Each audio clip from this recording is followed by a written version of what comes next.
postcards were the Instagram of their time. And it's really hard for us to imagine today how within a couple of years, from about 1895 to 1900, suddenly billions, and I'm talking about billions and billions of postcards changed hands across the world. And it was really sort of almost the biggest time, the biggest event in the history of mankind watching other places and seeing how they developed. So I wanted to start this early postcard and sort of go through the history of postcards from the earliest times of Mumbai to a bit later with this postcard from about 1904, which shows a sailboat and a steamship.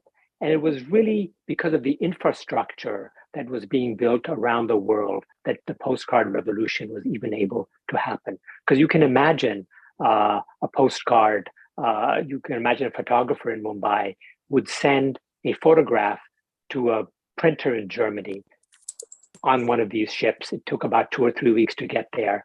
Thousands of postcards would be printed. They would be brought back to Mumbai on a ship like this. They would be sold somewhere in South Bombay in front of the Taj, who knows where. And then that person would send that postcard to someone, say, in Europe or America. So again, the ship was the key sort of way of transferring the postcard from place to place. And I think that without that infrastructure of ships, railway systems, printing presses, new technological developments, and so forth, this would never have happened. So I wanted to begin with this 1904 postcard, and now let's start looking at some of the earliest postcards. This is the very earliest postcard of India, and it is actually from 1892 and used at the World's Columbian Exhibition in Chicago, the very same exhibition where Ravi Varma won his first gold medals, where Swami Vivekananda talked about Hinduism for the first time to American audiences. And the Singer Sewing Machine Company used these postcards to present their goods to the world.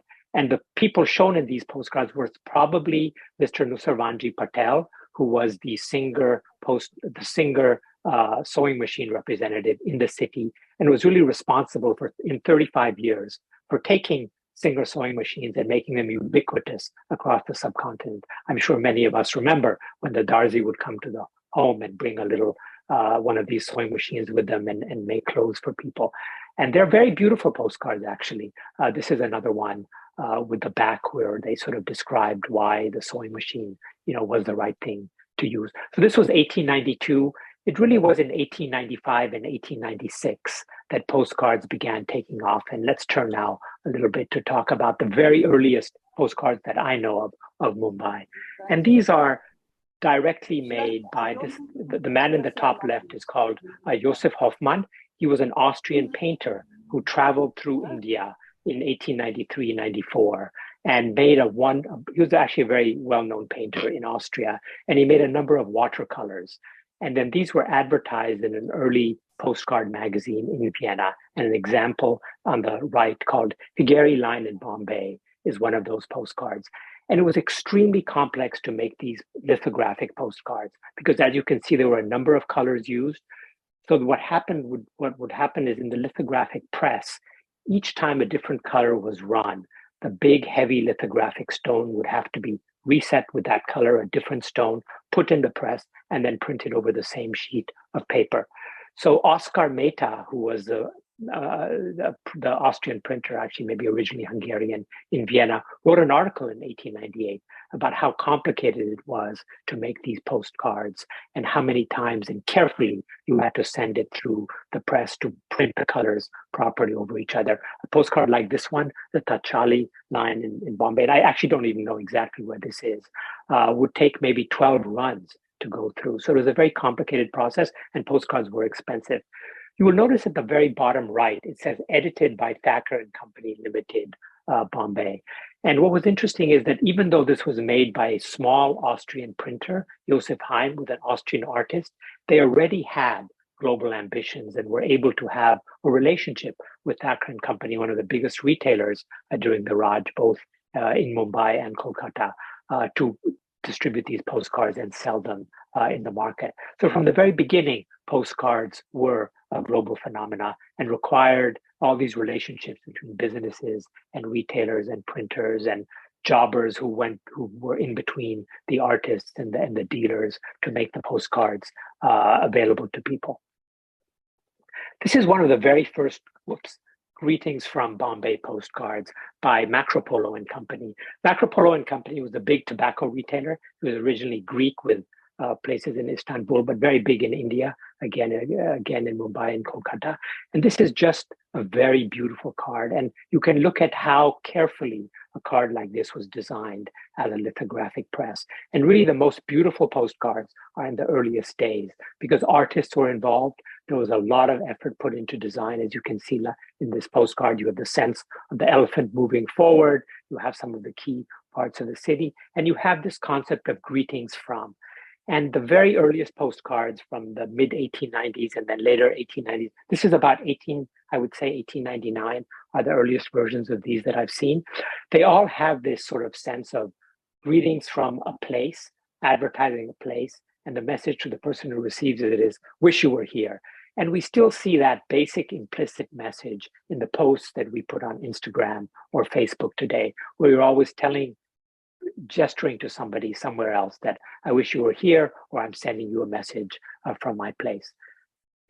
This is another one of the early Macropolo cards. Again, you can see how nicely the caves, Elephanta caves, are sort of put behind this. This is a Brahmin standing here. You have Flora Fountain right here. And then the front white space was used for writing. The very earliest postcards only allowed people to write and put their message on the very front, and the back could only be used for addresses and stamps. This would lead to sort of situations like this. This is another early Italian postcard of Marine Drive. And this is actually a message in French, welcoming somebody, welcoming the news that somebody has just been posted to Bombay to work, with the company there. And that little white space on the left was actually the place where they were supposed to put the message. Instead, they put stamps and they've written the message across it. But in these early days, people used stamps and used text in ways that made postcards very interesting to collect today. This is a postcard by the Bombay Lithographic Company of the Taj. These are one of the Taj's postcards. The Taj opened in 1903, 1904, and they used postcards as well as a way of advertising themselves.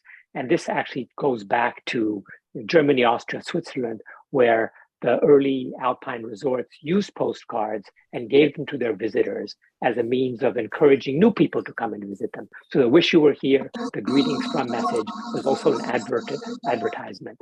And these are two postcards with messages written by different people.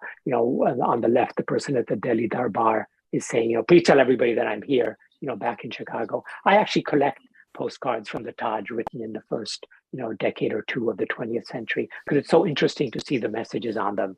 And I like to just sort of understand how different people used these kinds of postcards to sort of send and tell their people that they were out here. Just very quickly, I want to just talk about the four basic types of postcards, because really the technological and business development between these cards is an important feature of the development of this industry. You have lithographic cards at the very beginning. These are the most expensive, most complicated to make. You had to use a big, heavy lithographic stone, do the drawing on the stone, put one color per stone, and then print it many times. The collotype, which used a glass plate made usually from a photographic print, instead of the stone, was a much easier way and cheaper way to make a postcard, and that quickly replaced the lithographic type of postcard. So by early 1900, 1901, you had collotype postcards, which were much cheaper to be made. Then you had the halftone, which is what we know today from magazines and newspapers. They used a screening process. You see the dots in the postcard in the third row there. They actually are less good at representing a place or photograph in the collotype. So you had a kind of deterioration in quality until you had the real photo postcard, which is basically a photograph printed on a postcard, which actually are very nice today to get because you can blow them up and do much more with them. So you had this sort of range of quality going up and down. And just to confound this all, I will show you the fifth type of postcard, which was also big in the very early years of the 20th century in Bombay, which was the hand-painted postcard. It says with salams up there. And these postcards were actually made by artists in the bazaar and then sold as well, and they cost a little bit more. And when Princess Mary, Queen Mary of Teck, she was then Princess of Wales, and the Prince of Wales came to Mumbai in 1905, 1906 for a visit. She actually was a big postcard collector, helped make postcards very popular in Britain. She had one of these postcards in her album of about a few hundred postcards of India. So they were actually used then as well. And you still can get sort of these kinds of postcards, but they're quite rare. So let's start with the Ravi Varma press, because I think Mumbai was really the center of innovation for postcards in India. And it's because it was such an international city and so well connected to the rest of the world that is really here where the postcard as an art and as an indigenous art in many different ways to the Indian subcontinent developed. So I'm showing you a picture at the top left of a man called Fritz Schleicher. In 1892, Ravi Varma, who was India's greatest and most famous painter, even at that time, invested the enormous sum of 80,000 rupees in bringing a lithographic printing press over from Germany to India, to Mumbai, where it was set up right outside the city in Karli to begin with. And Schleicher was the German who ran it. He brought about 6 engineers and lithographic people with him. This is sort of how a press looks. You'd have, before electricity, you'd have a man turning it here. You'd have the artist working on the different stones. You'd put the stone in the press here on the right and then turn it. And the working language of the press was actually German in those days. And it was a huge investment. The press lost a lot of money in its early years, but the Germans ran it and tried to do a good job with it. And Ravi Varma's goal was to get his own paintings reproduced in a huge form and then spread throughout India, because he realized the power of the mechanical means of reproduction and wanted to get his artwork to many more people, which actually happened. So this is one of the earliest postcards printed at the Ravi Varma press. Paul Gerhardt, who was the chief lithographer at the press, was also an amateur artist. And by 1898, 1899, he started putting out postcards printed at the press of the city. And this is Marine Drive. And you can just see his artistry. He always liked to have a palm tree in his drawings, but you also have these, this boy and this man in the front of the image, adding some mystery and interest to it. So there was a lot of craft put in these early postcards and in the way they looked and depicted the city. And in 1899, you had a deal, and you can read about this in Ravi Varma's brother's diaries, where they made a deal with this retailer, Babaji Sakharam and Company, to buy 1 lakh postcards for 1,000 rupees from the press. And these postcards were all illustrated and based on lithographs by the artist Paul Gerhardt. And here you can see the prices for 1 annas or 2 annas.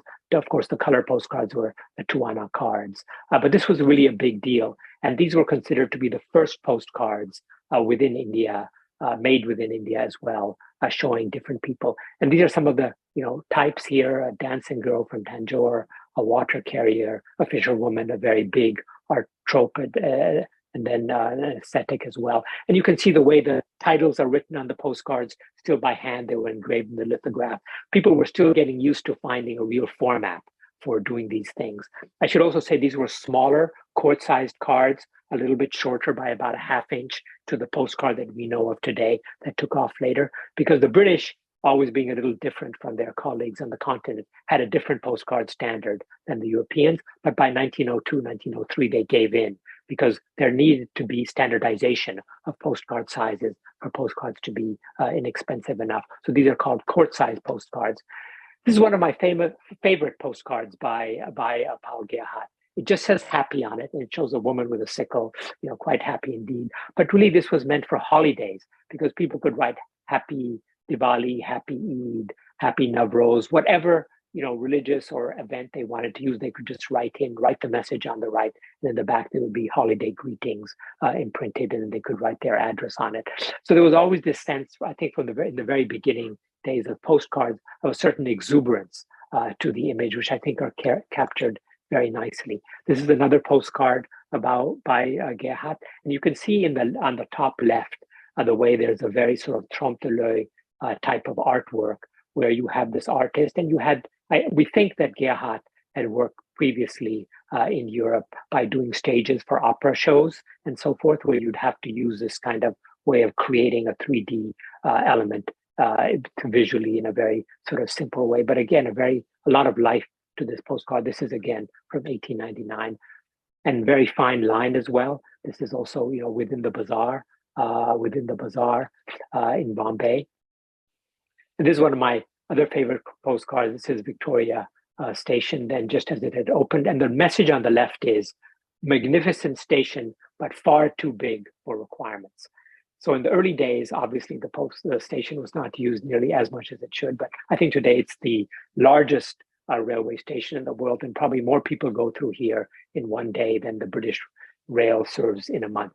So it's really one of the major places, and it was great to have actually been built for such a big audience.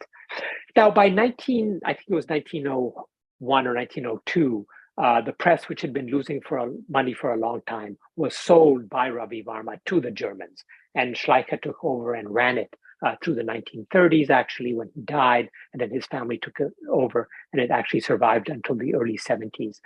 And as part of the deal of selling the press, Ravi Varma allowed the press to take 100 of his paintings and reproduce them as postcards. So these are some of the paintings by Ravi Varma, which were made as postcards by the press.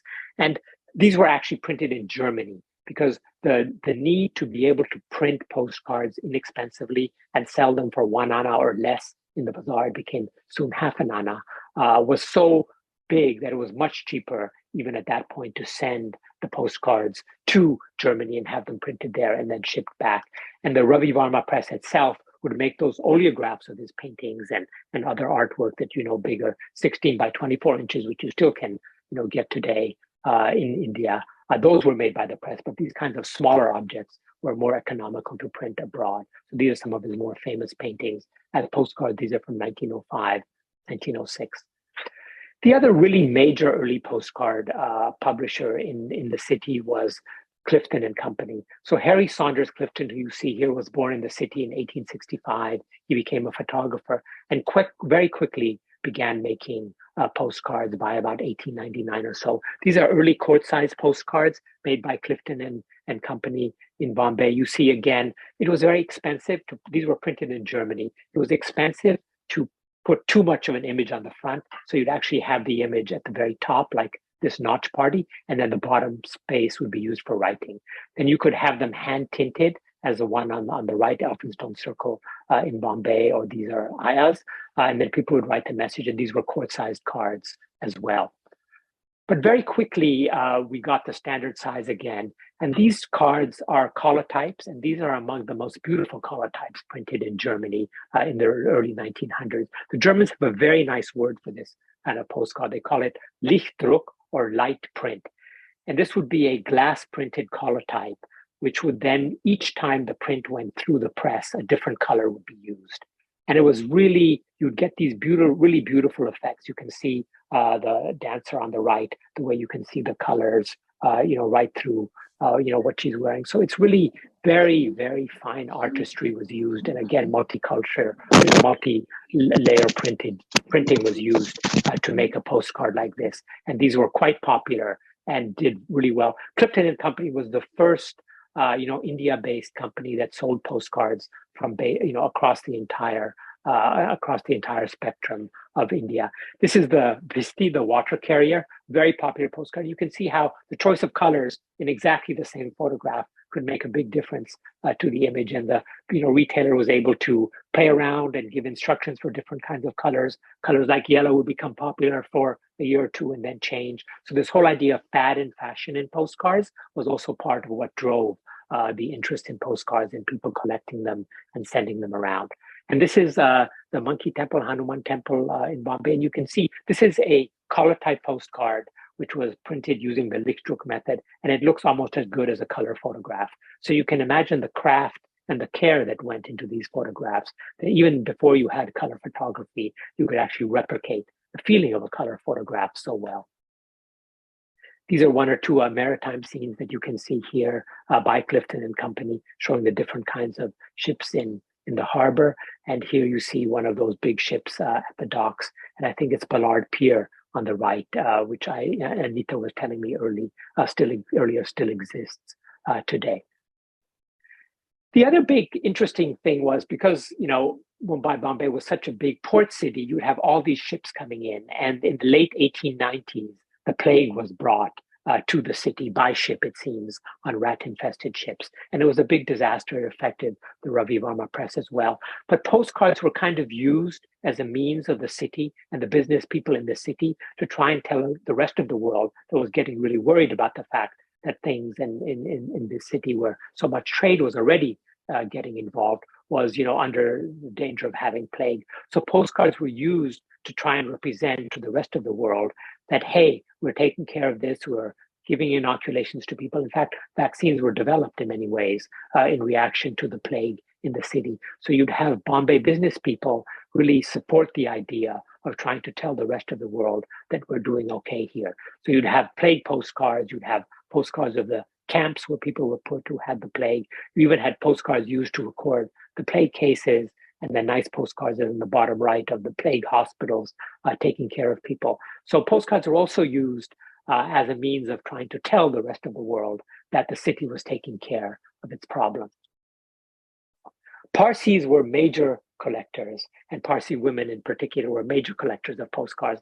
I've been able to, figure this out anecdotally, and the sheer number of postcards of Parsis in those days of the city are testimony to that. The postcard on the right, and this is a rare color version by Clifton and Company, was actually probably one of the most popular postcards of people in the city that I've seen. In black and white versions by Clifton and Company and other printers, it was all over the place. But it was again printed here. And this was kind of printed obviously sometimes by color type, but sometimes you'd have screen printing as well, where a black and white postcard would come to India, and then you'd have people actually using stencils and color in the postcard as well. And the postcard on the left of a Parsi woman who's holding a postcard probably in her hand was another very popular image of Parsis. But let's turn for a second to my favorite postcard artist, a man from Bombay, M.V. Dhurandhar, who was the first Indian head of the J.J. School of Art, and just an incredible artist from the very beginning. This is a self-portrait of him on the right, and then a postcard of that looks very much like him. In fact, as people commented, Bombay Parbu, because he came from the Parbu sect of people, which is actually known for their artistry as well. So Dhurandhar is one of those people who actually made these postcards directly to be postcards, and he painted these, watercolors, which became postcards. On the right, you see a Lascar, which was the type of sailor that came from India that would populate these steamships that went around the world. And from actually the 17th, 18th, even the 19th, especially in the 19th century onwards, these kinds of sailors, many of whom filtered through Bombay, would get on a ship and go to the rest of the world. They developed their own language. They were a key to the international sort of maritime trade. And a number of them even would jump ship in the late 1800s and early 1900s in America and in New York. And there's a whole story of Bengali Harlem and so forth, which scholars are recently unearthing. So a very interesting story. But I also want you to note how artistic Dhurandhar's postcards were. On the left, you see street sweeper. You can see the life and the energy put into the image of the man and the respect for his craft.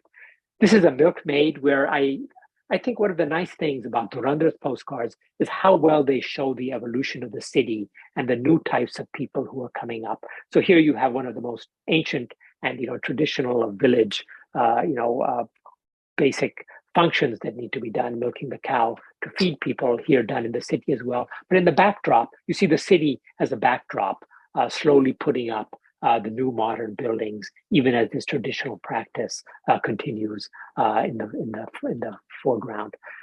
And here you have postcards of a Brahmin and a Marwari.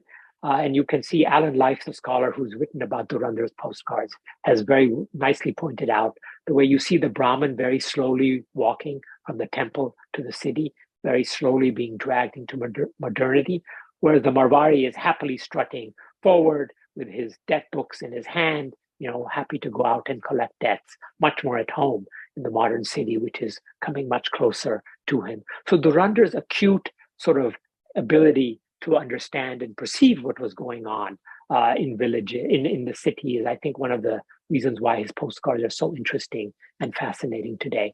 On the left, you see a Bombay policeman carrying an umbrella to protect himself from the sun instead of a lathi, which was a big difference. And even on the right, you see a Marwari woman with a city behind her, looking with a quizzical look on her face, as if not quite understanding what's going around her, but also really giving an expression of character. And I think one of the great things about Dhurandhar was this is a man who made literally thousands upon thousands, if not tens of thousands of images of different people, and many times the same image made for many different places. But every time he would draw a different painting, he was so facile and so quick to be able to draw. And it's really, I'm very glad that in the recent years, exhibitions of his have been held in Mumbai, and he's being really recognized for the tremendous artist that he was. And these are pictures of some more of the Bombay types. There's an ayah up here, on the beach, on Malabar Beach. You see at the bottom left a bicyclist. The bicycle was a new thing from the 1890s on. You had many postcards showing people on bicycle, the telegraph peon. This was a symbol of speed, because on a bicycle you could move so much more quickly through town than you could by foot or any other mechanism. So it's hard for us sometimes to imagine today, but it was like the motor car of its day, and it really began that whole transformation where we're used to things moving so much more quickly. And on the right, you have two Parsi ladies at the seaside, and the girl is even more westernized than her mom. This is a postcard, a Hindu girl of the period, which also shows how women were changing. They were developing their own little salons and boutiques and doing what they wanted. And this postcard actually was sent by Dhurandhar to a teacher of his from the J.J. School of Art, where he actually spent his entire life until taking over in the 30s. E. Greenwood, where he sent him a Merry Christmas card. I think this is from about 1910 or 1912. So this would have been one of those postcards that Dhurandhar himself was most proud of. And this is my favorite one of the Dhurandhar cards, a card of a Mali, sort of sitting there, just completely in charge of his own world, beautiful colors, like an impressionistic painting, almost surrounding this a little court-sized card from 1903, 1904, and signed by Dhurandhar as well. So once again, a lot of character, a lot of personality is injected into these postcards. And I think for that reason, he really is one of the greatest, if not the greatest, of the Indian postcard artists. But let's talk for a second about Raphael Tuck and Sons. So the interesting thing about postcards is that they really began in Central Europe. They were an Austrian invented the concept of a postcard. The Germans were the biggest postcard printers. You'll see in the early postcards from the late 1890s and early 1900s, even postcards sent from Bombay were mostly sent by Europeans, Central Europeans, Austrian, Germans, Italians, and even French. But the British, controlled a big chunk of the world. So by about 1905, 1906, an English company, Raphael Tuck and Sons, took over and really became the major publisher of postcards around the world, of India as well. I think there were more than 1,000 different postcards made by Tucks, and they were put out in little packets of 6 like this. And this is the outside of a packet in which 6 different postcards would appear. So starting in around 1906, 1905, these postcards of India started becoming really popular. And many of these postcards had a run through the 1930s by Tuck and Sons. And you'll see the stamp up there. It's interesting to note that putting a stamp on a postcard was kind of an artistic thing and had a message in itself. So a stamp like this that was slightly tilted to the left often meant for people that I miss you. Or a stamp upside down might mean I love you. A stamp another way around on its side might mean don't send me any more postcards. So you'd get postcards which had interpretive sheets on them where a stamp tilted a certain way would mean something else, and even different colored stamps had different messages. So you'd have secret ways of communicating on postcards. And sometimes people wrote their message under a stamp to keep it secret. Because like with the posts that we do on social media today, a postcard was obviously open to the world. Anybody could read the back. And that was kind of scandalous. So you'd have to think about how to communicate messages to people without everybody else being able to read them. This is a very beautiful Tux postcard. So Tux were halftone postcards. And they actually, because they were able to print their postcards, even less expensively than collotypes, were able to sort of start dominating the market and take over and send their postcards to India and be available in many different cities. And they'd have these 6-packs of all the cities, all the major cities within the subcontinent available. And you can see on the right there the actual construction. The scaffolding is still being used to construct the street. But there was a very nice mixture of colors in these tux postcards. And they would advertise themselves as being every postcard from an original oil painting. But I've been able to establish by looking at earlier Tux postcards that actually most of the postcards that they used were based on photographs. So here you have a picture of Victoria Gardens and a Tux postcard from 1902, 1903, printed as a color type. And then you have the color version here. So they're basically a colorized version of the photograph. And you can see this across many different Tux postcards, but you can see that color obviously added a lot to it. This is a postcard of the General Post Office. On the bottom left is an earlier Tux postcard made for a retailer based on a photograph. So they took their photographs and used sort of painterly techniques to make them a color card. The other great thing about Tux cards was they'd have a caption on the back, so there'd be a piece of information there, which was actually very valuable. And part of the reason that people liked postcards in the early days was they said these were educational methods. They were really great to educate people about the rest of the world. So of course you'd have perspectives built into postcards, often a very colonial perspective in Tux cards in particular. But it is true that they did help inform people about other parts of the world. This is Pedowny Street with an early tram showing the city. This was another very, very popular postcard of the city. And here is a view of Victoria Terminus and municipal building, very nicely done, again from a photograph by Tux.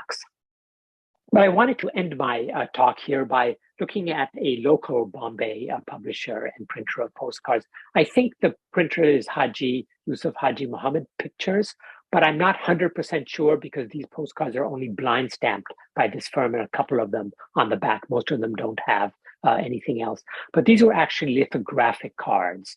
This is the Parsi Tower of Silence, which are they're very beautiful cards. So in 1905, 1906, you occasionally had postcard publishers print lithographic cards. And these are examples, which I think are by this firm. And again, they're showing people from the city. Here's a musician on the right, the dog keeper, which Dhurandhar also made a dog keeper, which is a new kind of type that only come up in this colonial city because you had Britishers keeping dogs and then you'd have somebody take care of the dog. So these kinds of characters were of interest and the kinds of things that people wanted to share with people in other places. You also had the bear on the left. I mean, you can guess that that's a whiskey and soda with a soda bottle on the left. You had morning exercise, someone playing golf with the caddy in the background. And what's interesting about these cards, and I've noticed about some of the hand-painted cards as well made in India, is that many of them sort of hark back to the style of company painting. I remember a great exhibition some years ago when I was in Bombay at the CSVMH, where I think JP Losty and others had sort of curated an exhibition of company paintings, many of which were exactly the same size as postcards, although earlier in the 1800s. And you can see how I think some of those artists had sort of kept some of those styles going in these kinds of postcards. So on the left is a portrait of a woman with a building in the back, and on the right is the quote up-to-date Parsi reading a newspaper as the newspaper boy is moving off to the right and taking the newspaper, having sold the newspaper to the reader who wants to stay up to date on what's going on. So that's it. I wanted to end with this large postcard of a tanker out there in the city. You can imagine how big these tankers were, 10,000 tons, and how they would, dwarf all the other ships when they came into harbor. And obviously, postcards would develop then, later on even more, and they'd be used in the independence movement and different forms and environments. But I just wanted to talk about the early days in the city as well. But if you want to follow up, I have an Instagram feed. There's a book published by Mappin about the history of postcards. Facebook, there's a website where I publish new postcards, every once in a while. And I'm always looking to continue research, and you can always contact me by email.